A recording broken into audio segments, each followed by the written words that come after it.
На окраине забытого Богом и людьми поселка, где время, казалось, застыло в неподвижности, а дома медленно превращались в руины, жил человек по имени Сергей. Его существование было таким же безрадостным, как и окружающий пейзаж, разбитые дороги, покосившиеся заборы, заброшенные огороды. Дом Сергея стоял огороженный высоким забором, за которым скрывался не просто участок земли, а целая крепость одиночества, которую он выстроил вокруг своей души. Мужчине было около 50, но выглядел он старше своих лет. Его лицо покрывали глубокие морщины, словно карта всех пережитых невзгод, а глаза смотрели на мир холодно и отстраненно. Местные жители обходили его дом стороной, перешептываясь о таинственном прошлом Сергея. Одни говорили, что он потерял семью в страшной аварии, другие, что его бросила жена, третьи шептались о каких-то темных делах. Правду не знал никто. Во дворе постоянно находились две немецкие овчарки, Рекс и Граф. Крепкие псы, которые сидели на цепях, лишь изредка выходя на короткую прогулку с хозяином. Сергей держал их для охраны и порядка. Никаких ласк, никаких игр, только четкие команды и железная дисциплина. Собаки повиновались беспрекословно, но в их глазах иногда мелькало что-то похожее на тоску. Соседка Анна, пожилая женщина, державшая кур и двух дворняжек, иногда украдкой наблюдала за Сергеем через щель в заборе. Ей было жаль этого угрюмого мужчину, но подойти и заговорить она боялась, слишком уж неприветлив он был. Все изменилось в один пасмурный осенний день. Возле помойки, что находилась в 200 метрах от дома Сергея, появилась картонная коробка. Из нее доносился тонкий, почти призрачный писк. Первой его услышала Анна. Подойдя ближе, она увидела крошечного котенка, белого с серыми пятнами, худого, с одним глазом, полностью закрытым засохшим гноем. «Господи, дитятка бедная!» — прошептала старушка, но забрать котенка к себе не решилась. Ее собственные собаки могли не принять чужака. В этот момент из-за поворота показался Сергей. Возвращаясь с рынка с полупустой сумкой, он услышал тот же писк. Лицо его исказилось гримасой раздражения. «Опять выкинули», — пробормотал он сквозь зубы. Проходя мимо коробки, он на мгновение задержал взгляд на котенке. Животное было настолько слабым, что даже не могло подняться на лапки. Что-то ёкнуло в груди Сергея, какая-то давно забытая струна задрожала в душе, но он быстро подавил это чувство. Вздохнув, он взял коробку и понес к себе, не из жалости, а скорее из желания восстановить нарушенный порядок. Котенок оказался в холодном сарае, где хранились дрова и старый инструмент. Сергей смастерил подобие лежанки из старого одеяла, поставил миску с водой и бросил немного колбасы, которую принес с рынка. Все это он делал с каменным лицом, без единого теплого слова. «Выживешь, твое счастье, нет, судьба такая», — сказал он в пустоту. 3 дня котенок провел в сарае.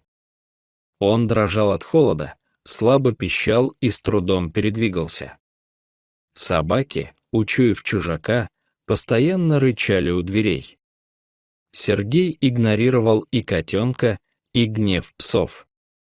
Но внутри него нарастало странное беспокойство. На 4-й день он не выдержал.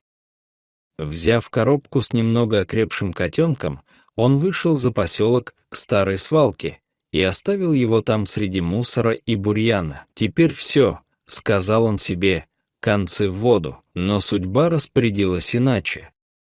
Ночью пошел дождь, а утром Сергей, выйдя во двор, увидел невозможное. Мокрый, исцарапанный, еле живой котенок сидел у его крыльца. Каким-то чудом он нашел дорогу обратно. В этот момент в душе Сергея что-то переломилось.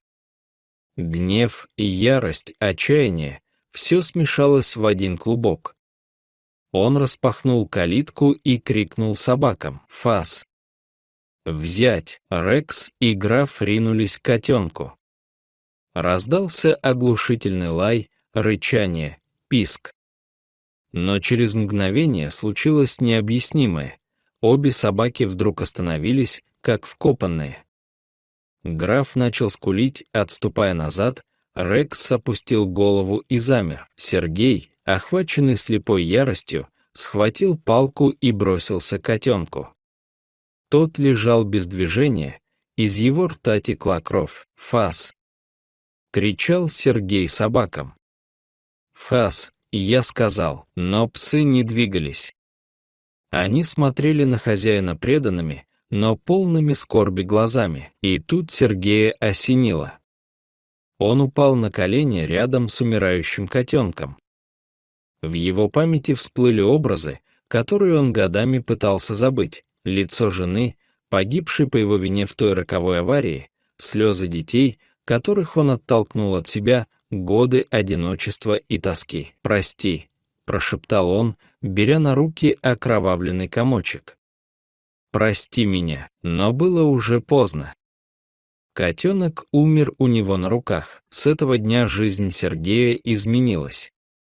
Он похоронил котенка в саду, поставил маленький деревянный крестик. Собак он отцепил с цепей, стал с ними гулять, разговаривать, даже играть. Соседи не узнавали угрюмого отшельника, теперь он иногда даже кивал им при встрече. Анна, рискуя, принесла ему пирог. К ее удивлению, Сергей не только принял угощение, но и пригласил ее в дом впервые за много лет. «Он вернулся, чтобы спасти меня», — сказал Сергей, глядя в окно на могилку котенка. «Я думал, что избавляюсь от слабости, а на самом деле уничтожал последнее, что могло меня исцелить. Прошло несколько месяцев. Собаки теперь свободно бегали по двору, встречая хозяина радостным лаем. Сергей по-прежнему жил один, но в его доме появилось что-то новое, может быть, надежда.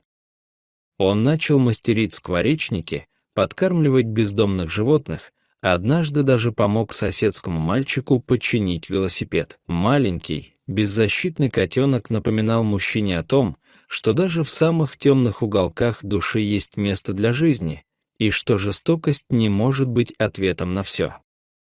Мужчина понял: иногда самый сильный бой ведешь не с внешним миром, а с собой. Дорогие зрители, что вы думаете об этой истории? Расскажите, пожалуйста, в комментариях. А если вам понравилось это видео, то ставьте лайк и подписывайтесь на наш канал. До новых встреч!